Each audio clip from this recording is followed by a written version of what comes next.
So I got drafted to Philly, so I played with them 2014 to 2016, played with Seattle 2017, 2018, and then finished out with the Redskins, which is now in the Commanders, 2018, 2019.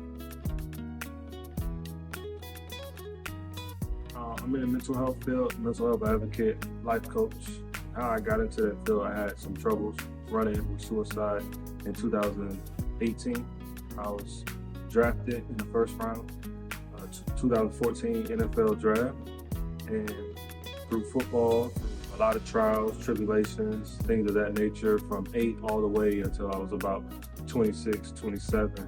That's what kind of like led me into the space that I'm in. I have a company called The Circle of Them, where we unmask the feelings that cause anxiety, depression. So I try to help other people unmask those feelings that cause us to feel like we don't want to be here anymore. Yeah, so my advice would to be vulnerable first, right?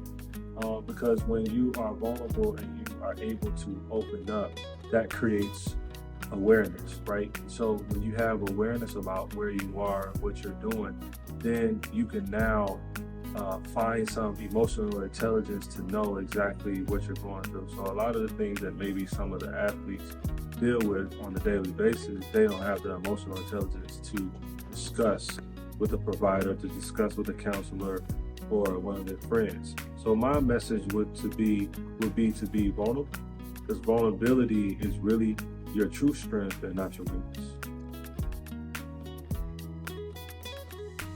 I'd love to come back to Woodbury. I had a great time with the kids. I think that they took a lot from what I said. It's not the traditional, mental health is still on the rise, and people are still getting used to having those conversations. But the more we have those conversations, the more people are freed and the better people are with their mental health.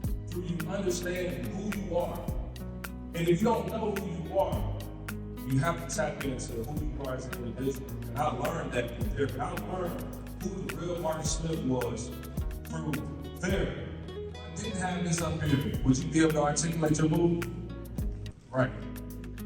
So this is how I started to understand my moods and how I was feeling.